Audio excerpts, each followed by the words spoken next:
Welcome to Long Blue Leadership, where we explore the lessons of leadership through the lives and stories of Air Force Academy graduates. I'm your host, Naviere Walkewicz, class of '99. My guest today is Dave Harden, class of 1995.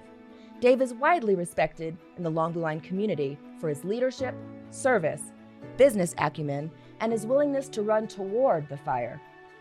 When bad things are happening and fires are burning around you, you won't even think for a second, I need to help somebody. I need to do the thing. From his time as a C-17 pilot to his work at the Pentagon and in the private sector, Dave has faced both personal and professional moments that shaped not just his career, but his philosophy of leadership.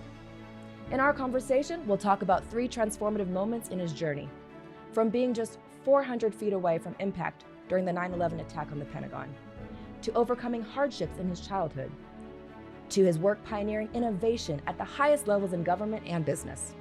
Along the way, we'll hear about the meaning behind his call sign, Big D, and engage in practical leadership lessons that have transformed his life and can transform yours. This is a conversation for cadets, aspiring leaders, seasoned business professionals, and lifelong learners alike. Because leadership isn't just about what we do, but how we respond when the fire is burning right in front of us. Dave, welcome to Long Blue Leadership. Naviere, thanks for having me on today. I'm excited to be here. We are so excited. And I think this is going to be a real conversation that's going to be extremely practical for our listeners. But we're going to jump into a really important moment. And this is one that imprinted so many people, 9/11. Can you talk about that experience with us? I've been able to speak over the years post the event, talked to 15,000 people about 10 years after the event, and have been able to share this story many times over, and I'm glad to be able to share it here with us today. Everyone knew what happened kind of at the Twin Towers. The first story comes out. I was busy in the thralls of my job at the Pentagon, actually getting out for stuff for President Bush, for him to make statements to some of my work in the Baltics at the time. Wow.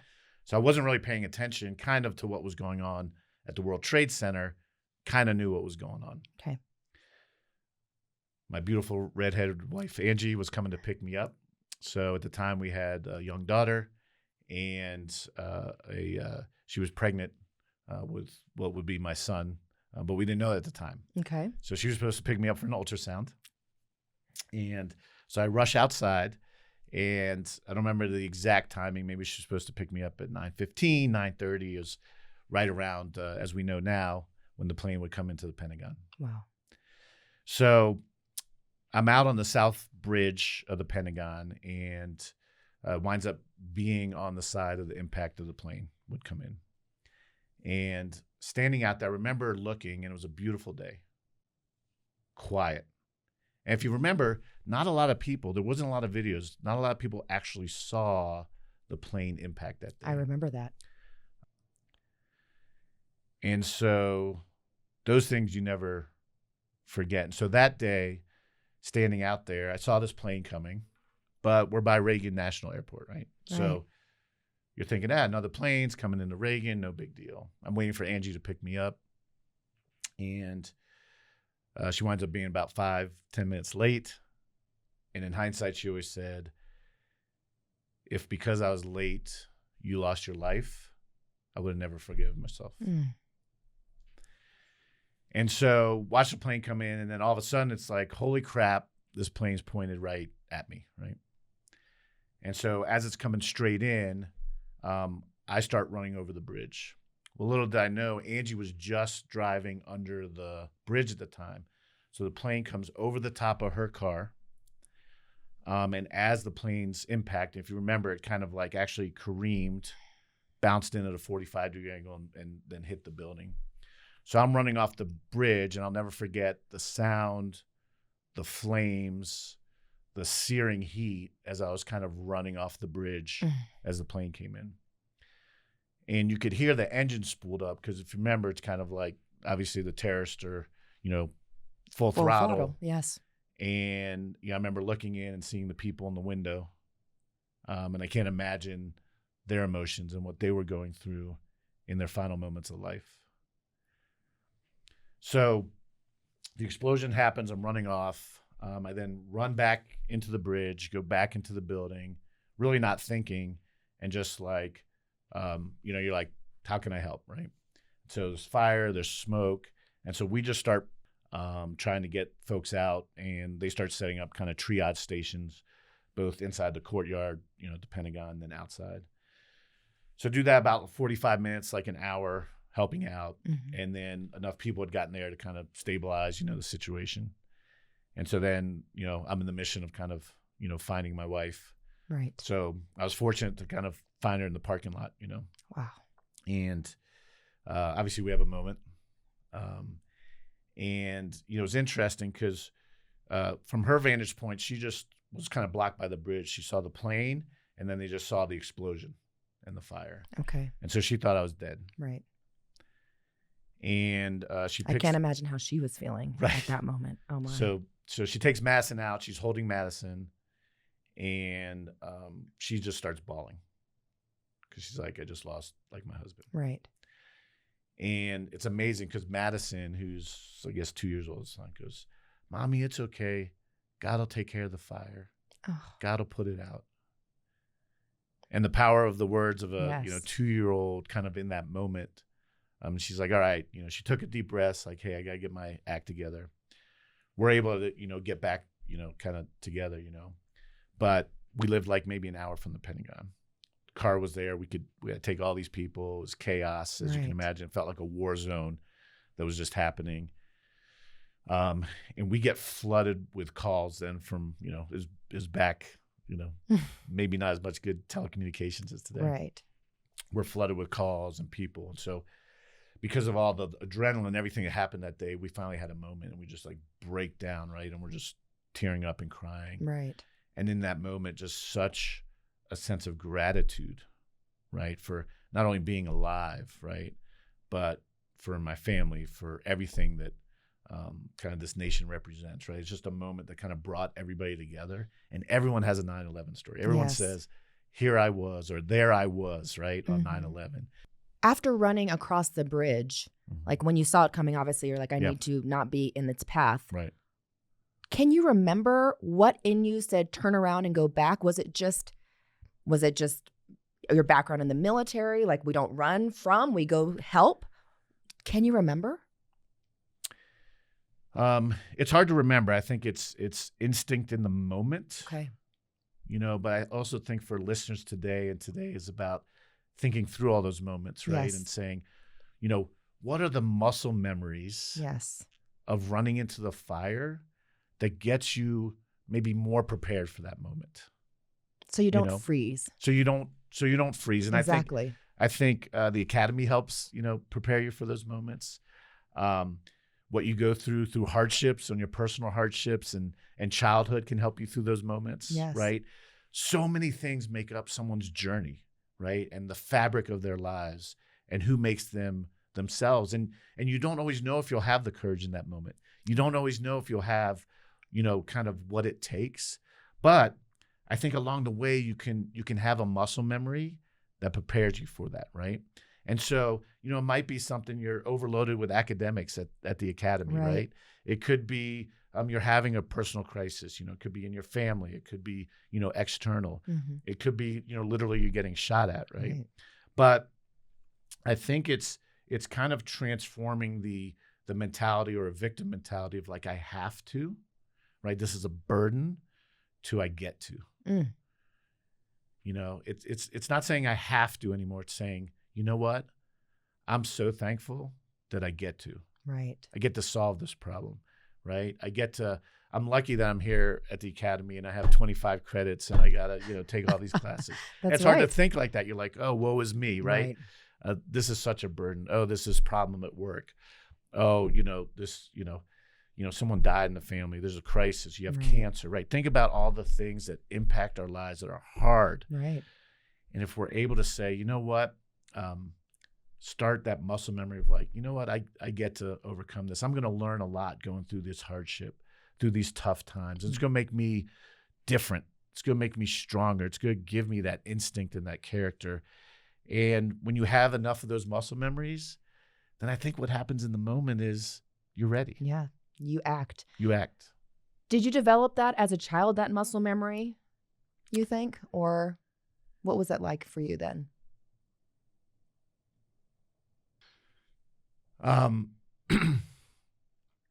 So I was very fortunate. I'll preface this. I had a family that adopted me, but my early child was not a silver spoon. A lot of people look at my life today and they say, oh, you were given something. It was easy. A lot of people feel like that, Oh, someone made money. They got inheritance from a family, Right. all those things. The easy way, right? The easy way, button. the easy road, the yes. easy street. You pushed a button and it was yes. Yeah. No, So I would say there was no yellow brick road to this path. Okay. And so, I was actually born in Avignon, France. Wow. And so my birth father was French. My birth mother was American. I don't speak a lick of French, so that's a side note. And so wind up, I was born a U.S. citizen, come back to U.S. when I'm 2, they split up. Okay. And, unfortunately, my birth mother just wasn't well, right? And wasn't able to love me, maybe you think, like a traditional family. And so I suffered extreme abuse as a child. Mm. And so much so that, the state had to come in at 6 years old and take me away. My original foster parents told me, I think I knew 12 letters of the alphabet at that time. At 6 years old. Because I wasn't going to school. Right. Wasn't doing the things that most kids kind of get to do, right? If you look at the history of what I went through in the beginnings of my life, normally that doesn't lead to success. So a lot of people over the years have asked me, Dave, what was the difference? How'd you come out of that differently? Right. And you don't always know in the moment, right? You think about it, you reflect all the things that came through. And for me, as I reflect, it was an unyielding faith in God. And I think as I reflect, some people call it the universe. And I want to be respectful of right. how people view the energy that we get to experience and the faith that we have. But for me, what I figured out is I was able to look up. When all hell is breaking loose, when your life seems like it's in shambles, when things are going wrong, how do you have a glimmer of hope? You look up. You look up, right? And what does that mean? Looking up changes your gratitude, your centeredness, and it shifts from a why me conversation. Why is all this happening to me? Mm-hmm. Right? I'm a bad person. I failed. Right. Things are going wrong. Things are blowing up. Someone just died. I'm getting shot at. I have too much academics. I just lost someone close to me in my life. But if you can go from like, why me to what if? What if things get better? How did you do that as a young boy? I mean, I'm thinking, 9 years old, you're still learning about yourself. You had maybe a foster family that showed you and displayed maybe some love. Is that where you learned to look up, or was it just something in you? And that was just a way that, I know you said faith. Yeah. I think it's both. Okay. Right. Mm-hmm. I've had deep analysis on nurture versus nature, right? Yes. And I think it's a little bit of both, right? Yes. And so I think I love my foster parents went on to adopt me, and they come from a depression kind of post generation, Mm-hmm. right? And so I think what they were able to give me is enough structure and safety to become the person who I could become. Wonderful. And I think you need that safety and structure to start with. And then I could learn the things about gratitude and self-esteem and love, right? And those were innate with me. Each of us have this creative being and we want to see it become alive. Yes. But if it gets squashed, right? If we don't believe in ourselves, if we don't look up, Mm-hmm. then we're just confronted with all the stuff in front of us, all the crap, all the fire, all the burning in our lives, in our businesses, in our workplaces. And I think going through that experience helped me learn to transform that thinking so that we look up and we look beyond.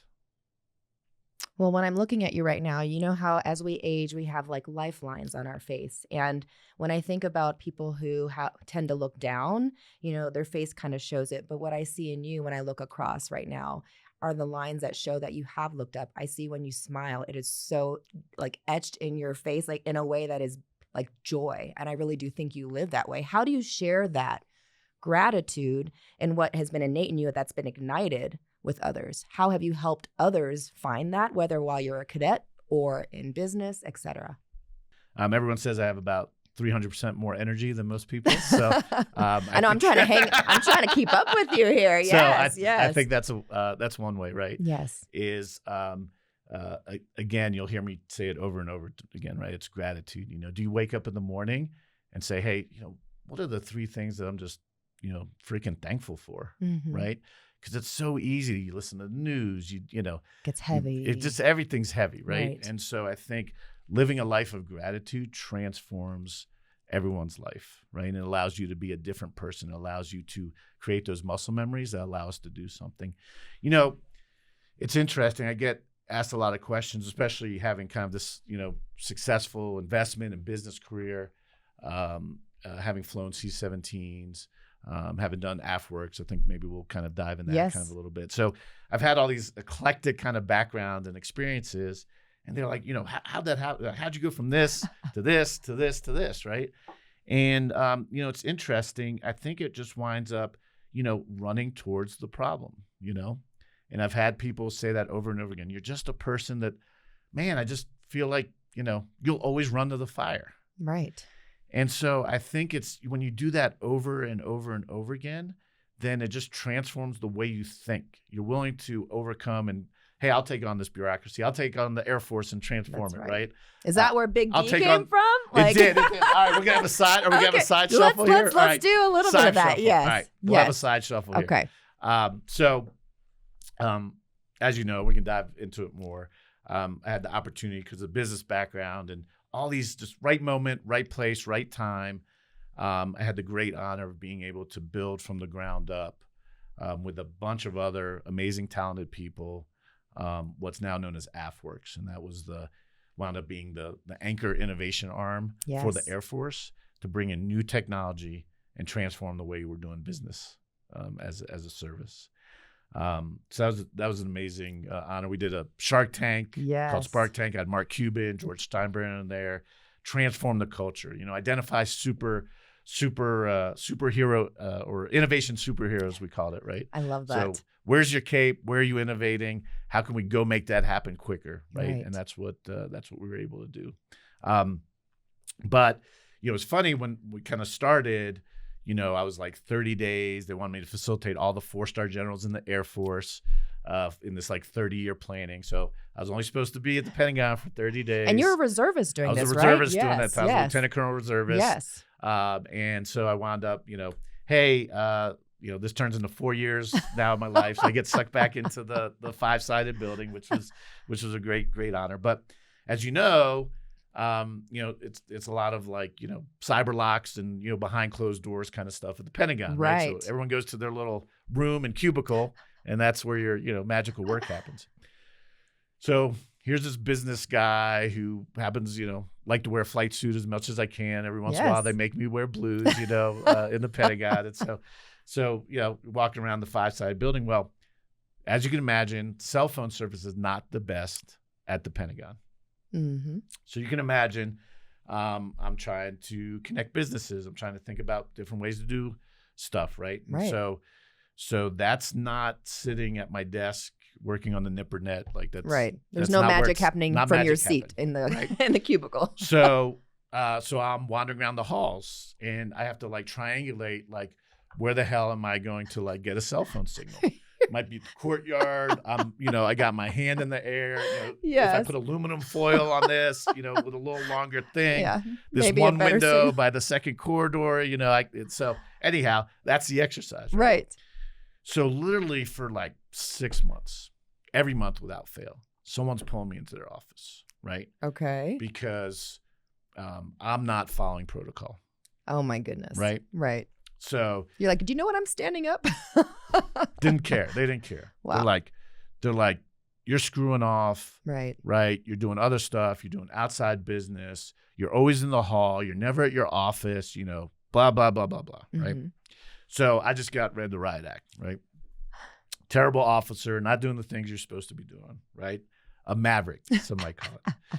So anyhow, eventually, right, as all these big things start happening and, we're transforming the way the Air Force Association goes. Right. And these new capabilities. And I'm actually connecting people. I'll pull people out of their office and say, you need to walk down to this other corridor. Yes. Meet this person because this is the connections we need to get stuff done. Right. Yes. So now we're just running around the halls of the Pentagon, either on the phone or shuffling people around. And eventually it's like, oh, wow, this is making a difference. This is things are happening. And so in that process, I got the call sign Big D, which on this podcast could be funny, right? We know could be some other meetings, right? So, yes. So we'll keep it, PG-13 here on this network. But it was for the deal making. So it was they knew that big deals were going to get done with Big D. That's right. Because I was going to be on the phone, come hell or high water. I was going to be in the halls of the Pentagon making it happen because it was too important. Right. It was too important to get technology quicker out that people needed. Why did you feel that way? So many transformative things kind of in my life. It comes back to service, right? So I remember I was actually flying in Afghanistan, C-17. Okay. I'm sure you know, but Afghanistan's a big bowl, so you got to get over the 24,000-foot mountains. Yes. Dive in, really quickly. Yeah. And so at the time, we used to do that on, night vision goggles. You try to find a couple little infrared lights in the basin somewhere, coming down really quick and hoping you find them and you're landing in the right spot, right? Wow. And so pretty intense environment, as you can imagine, and a lot of threats, coming in and coming out. So AAA, folks, with Toyota pickup trucks with missiles on the back, launching off the shoulders. And so leaving kind of out of that bowl, we wound up being a target, as sometimes you are. But on this day, as we were kind of turning out, we have kind of a missile warning system that's in the middle. And so it starts going off. And, it kind of tells you kind of where in general it's coming from. But basically, that, maybe it's a false alert, but more than likely not, it's something's coming at you. So what happens next is kind of super slow motion, like you're watching a movie. And so it's like 4th of July, right? Because you have a bunch of systems on the plane. So you have flares. And so it's boom, right? Right. So now it's super bright. And you're taking the actions you need and kind of been trained to do. Right. But there's some additional systems on there. So they had added basically a laser system, and the laser system is trying to find the warhead, mess up the guidance system so that it can't find you, right? Because it's looking for your engines, right? It wants the heat on the engines. So this is all going on, but it happens really quick, but it happens really slow when you're in the moment. And so I just remember when it happened, it's super quiet on the flight deck, right? Because you have load master, you have another pilot, right? You have the crew. And essentially, you have 3 seconds between knowing whether you're alive or you're dead. And so you can imagine the moment when all this stuff goes off, and in the back of my mind, it's essentially a 3 Mississippi count. So you go 1 Mississippi, 2 Mississippi, 3 Mississippi. And you're either alive or you're dead. So that quiet moment in between is quite the reflection in life. I'm here with you today. So obviously all the stuff that was supposed to worked. And in the reflection of that moment, right, that technology, which was developed years before, saved my life. And yet we were stuck and faced a bureaucracy that took 5 years, 10 years to get technology to the front, that had bloated requirements and just outdated acquisition processes. And so I was motivated to say, we have to do something different to get that technology to the front line, to save lives and the work that people do every day to transform the way they get to do business. And so that's always been the driving force, and it's been my driving force to this day, was that technology to our nation quicker must be accomplished. And the way you do that is you identify the innovation superheroes inside our service and in our businesses and in our entrepreneurs that can be brought together to bring about that change. So that's really incredible how a moment in time literally had set the stage for your passion. You were leading AFWorks, you got it across the line, and amazing technology has been made available to our warfighters, to our processes. Why did you then, or maybe it's on a grander scale, move into the private sector where you're actually doing this still with the same kind of vision of what you're trying to accomplish, but without maybe some of the red tape? Why did you move on from AFWorks? Yeah, that's a great question. So I love this because I love the concept of the airman citizen. Yeah. I think it's really important because I went to pilot training. Yes. And so in pilot training, like we're all competing, like, you gotta be number one, right. you get the plane you want, all this stuff. A lot of ego flying around, right?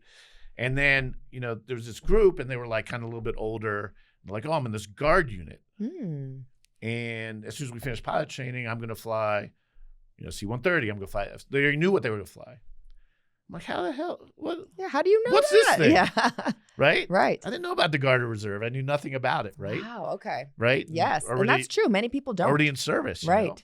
And it was this amazing discovery. One, they became like my best friends. I'm like, these are really cool people. Yes. But it was the beginning of this journey, almost like an enlightenment of this airman citizen. Like, I could still serve our country, right? And so I did wind up, going into the reserves and flying out of Charleston, South Carolina, and flying C-17s while I did business. Right. So I was able to grow all the stuff I did in business, right? And consult in the oil industry and write books and wow. And speak around the world and run tech companies while still serving and contributing to the nation. And so I just wound up with a unique skill set of kind of business and military and bringing that all together in a moment of time at the Pentagon. And so, that all came together. And so it was a natural extension and then say, okay, we've built this kind of ecosystem. How do we now go on the outside and help cut through the red tape? Right? How do we bring capital? Right. Right? How do we identify the entrepreneurs and take this amazing land and the amazing minds that we have and turn them towards our nation's most challenging problems and run towards the fire. That's right. That the nation needs to survive for our children and our grandchildren and the democracy that we hold dear. And so I was grateful for each of those chapters, right? I was grateful for the chapter to build something. I'm grateful for the chapter now in the business world to make a difference. And I see that manifest in, different ways. You and I earlier were kind of talking a little bit, Yes. On the business end, there's hardships, there's difficulties, there's fires. Yes. And you hear that phrase all the time, all we do is put out fires all day, right? And so that's a little bit different context. Yes, right? Yes. But sometimes there's bigger fires, and I remember we were faced, we lost a $9 million contract, right? And it's people's lives, there's single moms that work for you, and there's, people that, been loyal to the company for a long time, and sometimes it just in business, it doesn't become feasible, and so you have a big fire, right? Right. The landscape transforms, COVID hits, right? right? The timing is just changes and is off. And so we sat in that moment and it's emotional because you're like, I got to let 25% of the company off. This is going to impact families. Right. It's going to impact lives. And I remember this day, part of our culture was being grateful, being thankful. And you lose track of that because you're like, Putting what out are we going fires, to do? you're Here's the busy. budget. Mhm. We make payroll, but all these business things.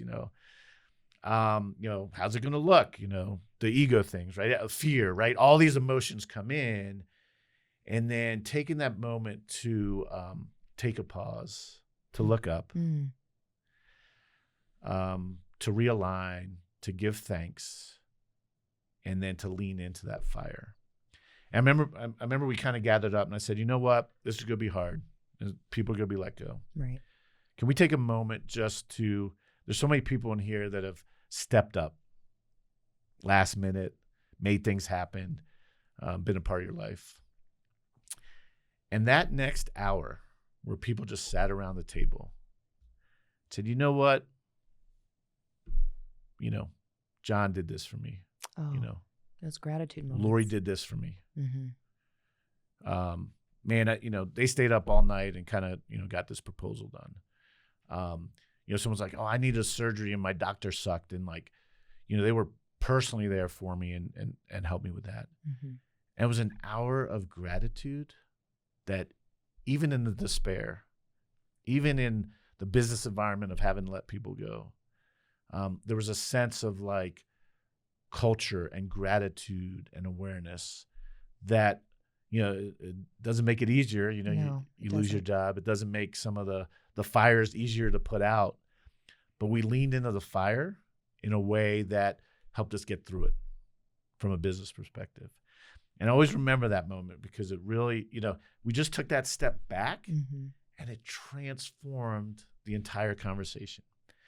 And so for listeners out there, I would say whatever you're going through, right? Mm-hmm. You have that same opportunity to take a step back, right? To have that moment of gratitude, pause, and then lean in like hell, Mm-hmm. right? Solve that problem, right? Right. You have an opportunity to really solve what's in front of you, to run into the fire, right? It might be drastic like 9/11, like we're saving somebody's life, but it might be something smaller, but equally as meaningful. I'd like to ask you something because it's based off of something you said earlier. Mm-hmm. And I think it was this whole concept of gratitude and having gone through, many hardships in your childhood, in business, et cetera. How have you been able to stay, and maybe humble is not the right word, but you seem really rooted in, it's not about position or title. You seem just really rooted in a humanity and caring about people. Am I right in seeing that? And how do you do that? Well, thanks for feeling that energy and then responding to it and asking me that question. At the end of the day, it's about relationships and connections. And you're right, that comes from early childhood, right? When you have the experiences that you had, for me, I knew more than anything that family was important for me. In fact, that was part of my decision, at the Naval Academy, because it was I think I like my time at Naval Academy. I don't know if the Navy would just be a higher negative impact that I could have a family. Because you'd be underway for months. A year or whatever. Right. So I think, imagine making that decision at 17. Right? Because that thought was always there. And so I think Angie's swinging by for the 30th reunion. Yes. And here at the studio here in a little bit, right? But, yes.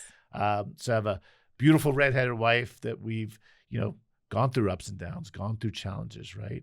But here we sit at 30 years. Congratulations. That's amazing. Yes, thank you so much.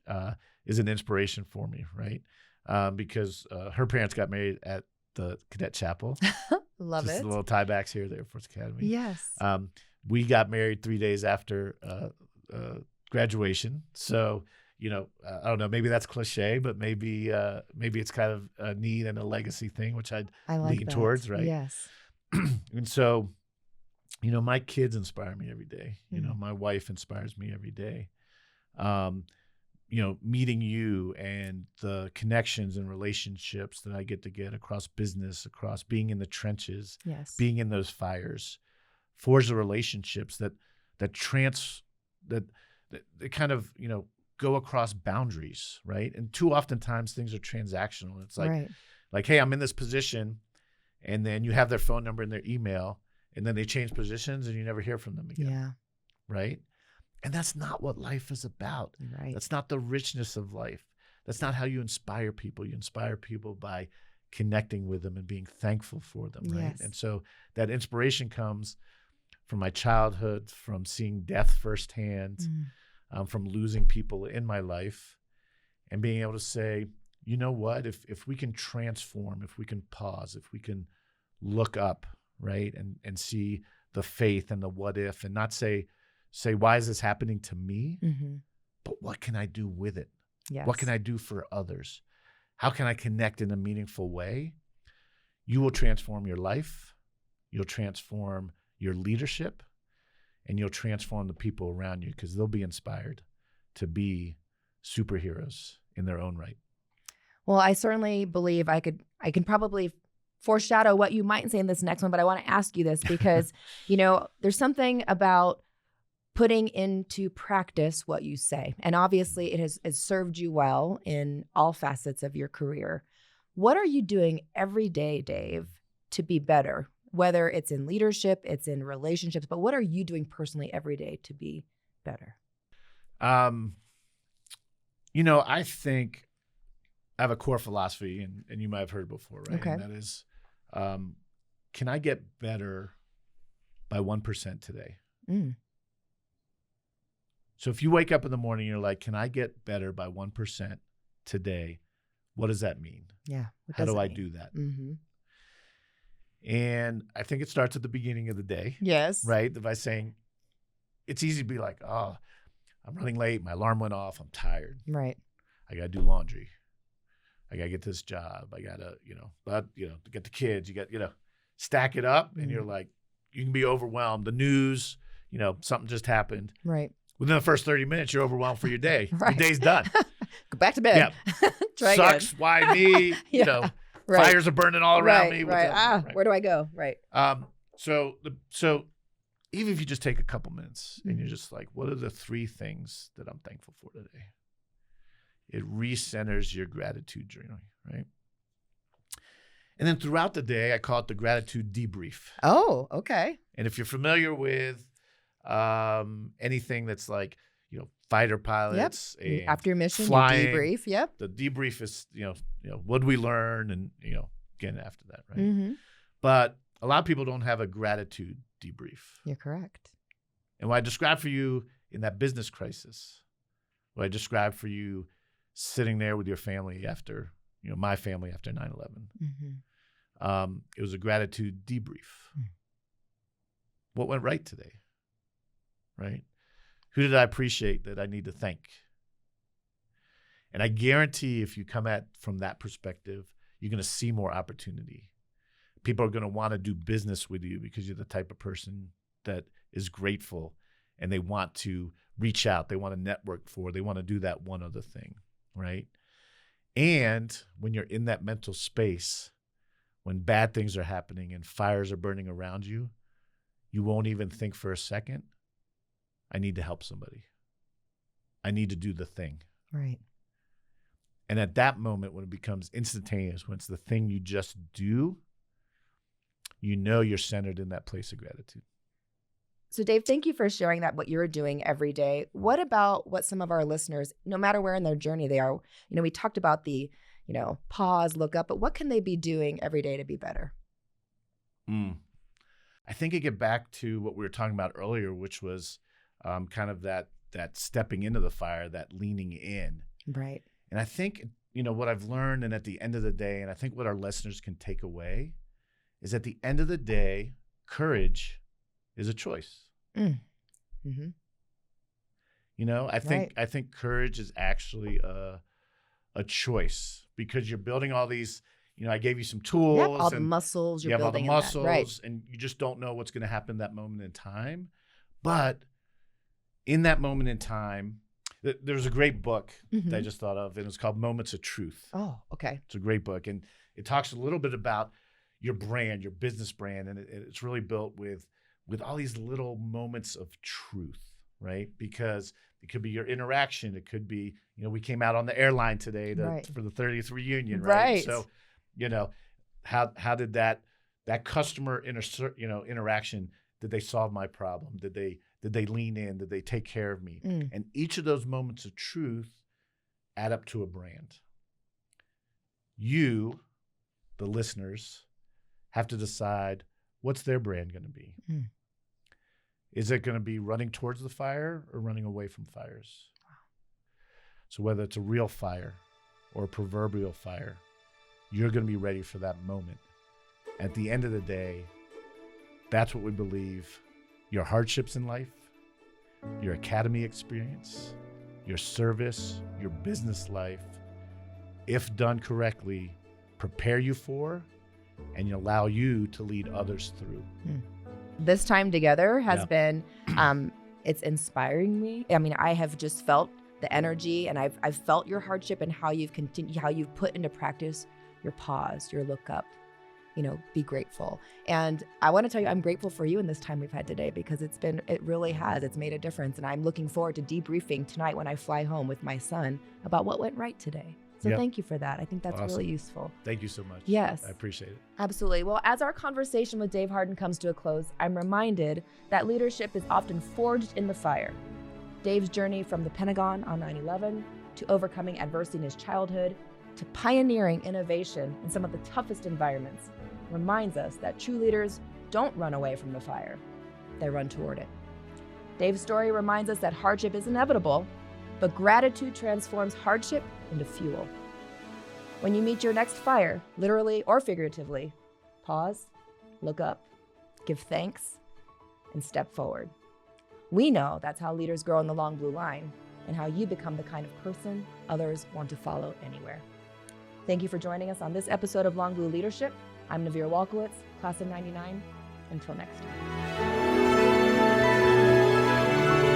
time.